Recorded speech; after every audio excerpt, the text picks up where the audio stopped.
Do you think we're not aware of the fact that, every aspect of our lives, is related to music in some way? Sound. Is related to sound. Sound. What we've lost is this disconnect between us and nature. Mm. So if you go out on the street now and you ask 10 people, what is the phase of the moon right now? You will get 10 different answers. Yeah. Yeah, we are not even aware of that. See, is there one answer? Pardon? Is there only one answer? Why don't you look up into the sky and see for yourself?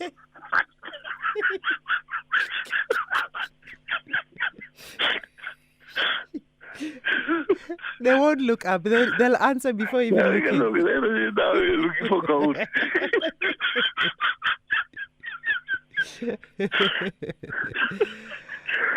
So there's definitely the relation between sound and health. And health. Yeah. If you listen to your inner sound and begin to understand the sound within, that is the healing process. Abdullah, Ibrahim, as human beings, we want to control everything and anything in our lives. But I think you have a philosophy on just the one thing that we either have control over or have no control over. What is the one thing that we actually do have control over? Okay. See, when a baby is born, right? Mm-hmm. The first sound that it makes a sound, right? Mm-hmm. But in order to make the sound, it must breathe in. Yeah. Right? And then breathe out. Yes. Right? When you die, the last sound that you make in the last breath is a breath that goes in and out. Mm-hmm. Right?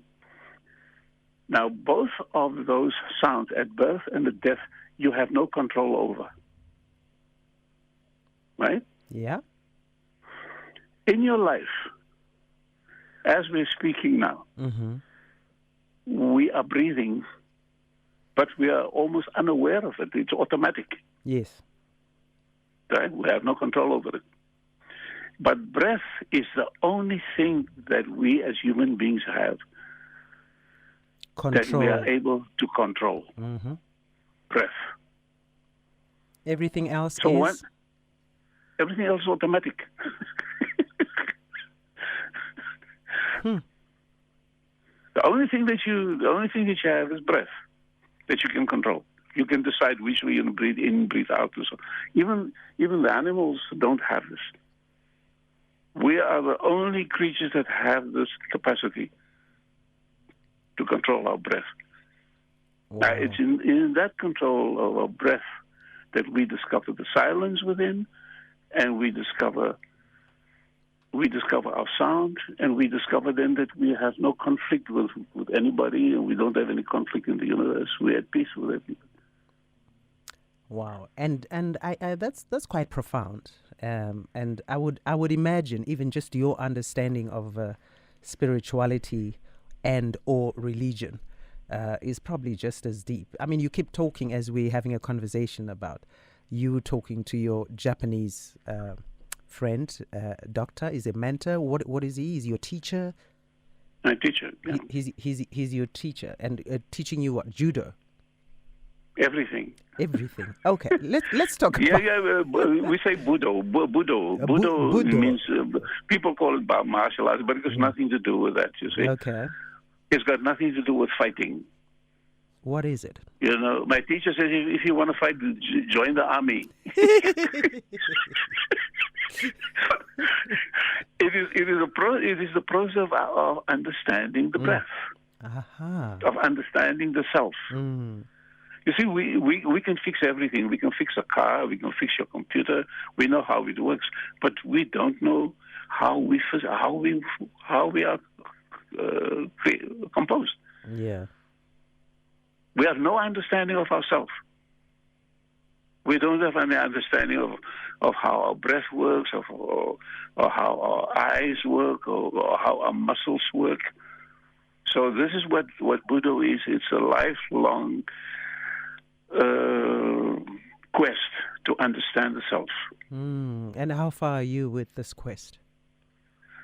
You see, a few years ago, my teacher gave me a degree. Right? He gave me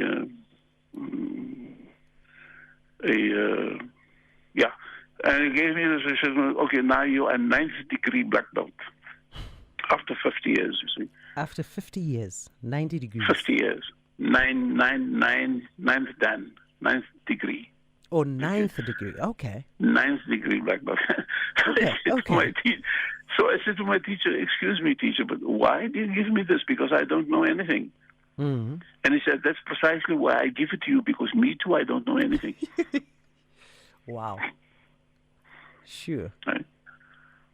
So it is a quest of understanding the self. Let's just quickly talk about your music, because yes, you know, people love you because of it. On top of everything else that you are about, you know, you've. You know, when you left, you know, Menenberg, of course, I hope we're going to hear Menenberg at.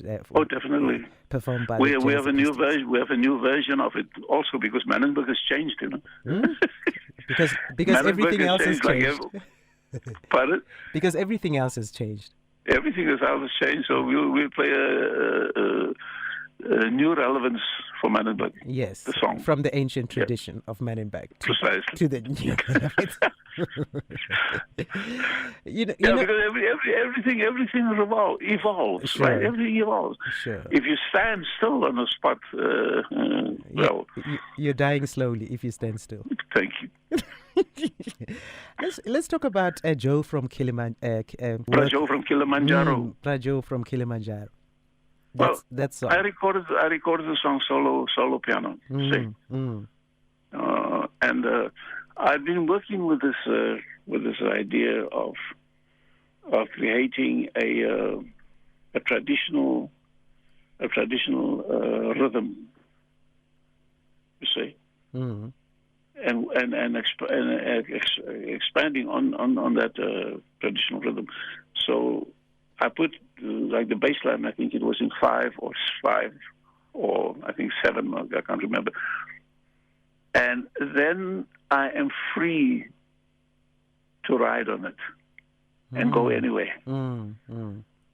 See, in terms of tonality, in terms of structure. Okay. So this was the principle of Prajo from Kilimanjaro. And it really, for me, it said that we have the African tradition, you know, which is that basic rhythm, and then this new relevance of expanding on top of it. Yeah. Was Blues for a Hip King written for King Mswati? King Sobuza. Oh, Sobuza. My apologies. King of course. For when you're in Swaziland. Yeah. Yeah, I was in Swaziland. Yeah. So I wrote the song. He was quite an incredible person. Yeah. Yep. And that is. And also, you know, you remember Sudwala Cave. Yeah. Okay. The Sudwala Caves. Yeah. This was very important in the narrative of the Swati people and King Sobuza. And I played a concert in that cave some years ago.